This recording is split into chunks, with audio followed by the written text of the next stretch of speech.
பெரும்பாலும் சைனீஸ் கடை பக்கம் கிராஸ் பண்ணி போகும்போது கடாயில் கரண்டியை வச்சு தட்டுற சத்தம், வதக்குற அந்த வாசனையை ஃபீல் பண்ணும்போதே உடனே போய் சாப்பிட்டுட்டு வந்தானே அப்படின்னு தான் நமக்கு ஒரு ஆசை வரும். இன்றைக்கி கடையில் கிடைக்கிற அதே டேஸ்ட்டில் ஒரு சூப்பரான ரெசிபி பார்க்க போகிறோம். மஞ்சூரியன் ஃப்ரைட் ரைஸ், அதுவும் சாதம் குழையாமல் நல்ல உதிரியாக கடையில் கிடைக்கிற அதே டேஸ்ட்டில் எப்படி இருக்கும் அப்படிங்கிறத தான் நம்ம இன்றைக்கி பார்க்க போகிறோம். வீடியோக்குள்ளே போகிறதுக்கு முன்னாடி நம்ம சேனலில் வர ரெசிபீஸ்லாம் நீங்கள் தொடர்ந்து பார்க்குறீங்க. உங்களுக்கு பிடிச்சிருந்ததுன்னா மறக்காமல் சேனலை சப்ஸ்கிரைப் பண்ணிக்கோங்க. ஃபஸ்ட்டு ஃப்ரைட் ரைஸ் பண்ணுறதுக்கு அரிசி வேக வச்சு எடுத்துக்கணும். ஃப்ரைட் ரைஸுக்கு 1 கப் அளவுக்கு பாஸ்மதி அரிசி எடுத்துகிட்டு நல்லா 2-3 தடவை தண்ணி ஊற்றி அலசிட்டு தண்ணியெல்லாம் வடிச்சிட்டு எடுத்து வச்சுருக்கேன். இப்போ சாதத்தை நான் வடிச்சிக்க போகிறேன். இந்த மாதிரி ஒரு பாத்திரத்தில் தண்ணி கொதிக்க வச்சுருக்கேன். தண்ணி நல்லா கொதிச்சதுக்கப்புறம் அரிசி இதில் சேர்த்துட்டு நல்லா கலந்துக்கோங்க.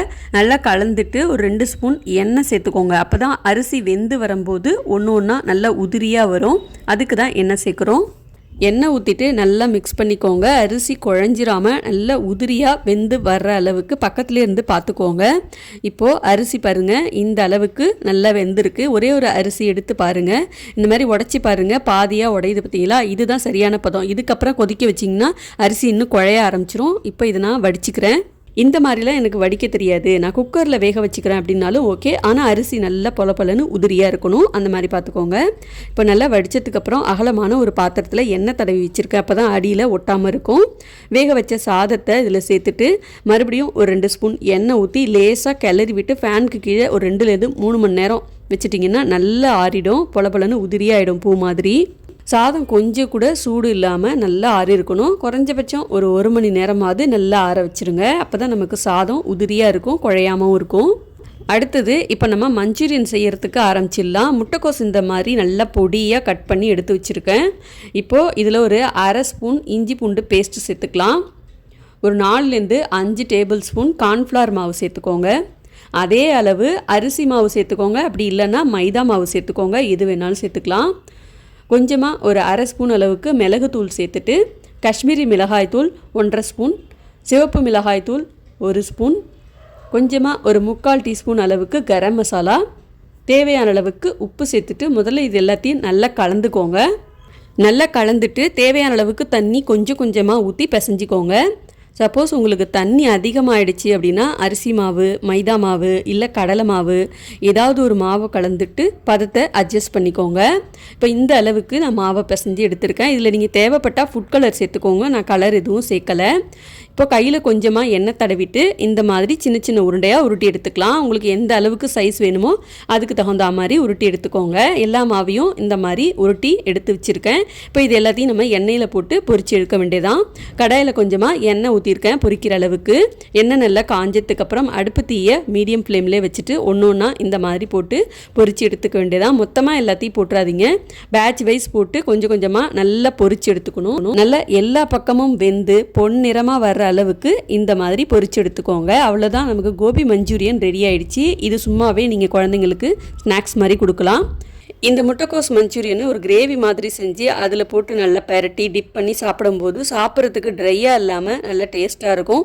அதோட டீட்டெயில் ரெசிபி நான் உங்களுக்கு அப்புறமா ஷேர் பண்ணுறேன்.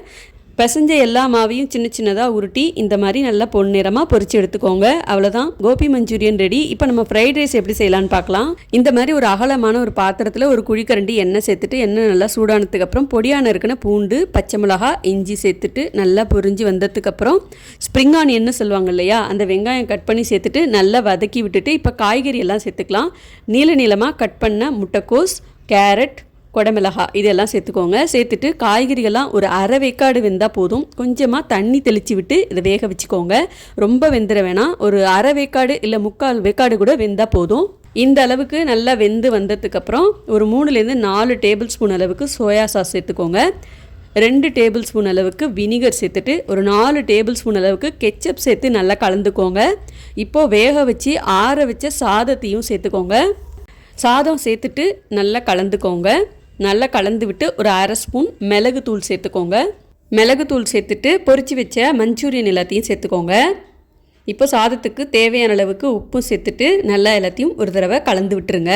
கடைசியாக கொஞ்சம் கட் பண்ணி வச்ச வெங்காயத்தாள் சேர்த்து நல்லா கிளறி விடுங்க. வெங்காயத்தாள் இல்லை அப்படின்னா நீங்கள் நறுக்கின கொத்தமல்லி இலை சேர்த்து கூட இதை பரிமாறலாம். அவ்வளோதான், சுட சுட மஞ்சூரியன் ஃப்ரைட் ரைஸ் கடையில் எப்படி நம்ம சாப்பிடுவோமோ அதே டேஸ்ட்லேயே இருக்கும். கண்டிப்பாக ட்ரை பண்ணி பாருங்கள். முக்கியமாக அதிகமாக இந்த ஃப்ரைட் ரைஸ் மஞ்சூரியன் இதெல்லாம் வெளியில் போய் சாப்பிட்றவங்களுக்கு இந்த மாதிரி செஞ்சு கொடுத்தீங்கன்னா கடையில் சாப்பிட்ற அதே டேஸ்ட்லேயே இருக்கே அப்படின்னு சொல்லி உங்களை பாராட்டுவாங்க. கண்டிப்பாக இதை ட்ரை பண்ணி பார்த்துட்டு உங்களோட ஃபீட்பேக் கமெண்ட்ஸை எனக்கு மறக்காமல் ஷேர் பண்ணுங்கள். இந்த மாதிரி ஃப்ரைட் ரைஸ்லாம் ட்ரை பண்ணும்போது ஒன்று சாதம் குழஞ்சிரும், அப்படி இல்லைன்னா சரியாக வேகாமல் இருக்கும். ஸோ இந்த மாதிரி ஒரு தடவை கரெக்டாக ட்ரை பண்ணி பாருங்கள், உங்களுக்கு பர்ஃபெக்டாக வரும். இந்த ரெசிபி உங்களுக்கு பிடிச்சிருந்துன்னா மறக்காமல் லைக் பண்ணிவிட்டு அப்படியே உங்கள் கமெண்ட்ஸையும் பதிவு பண்ணுங்கள்.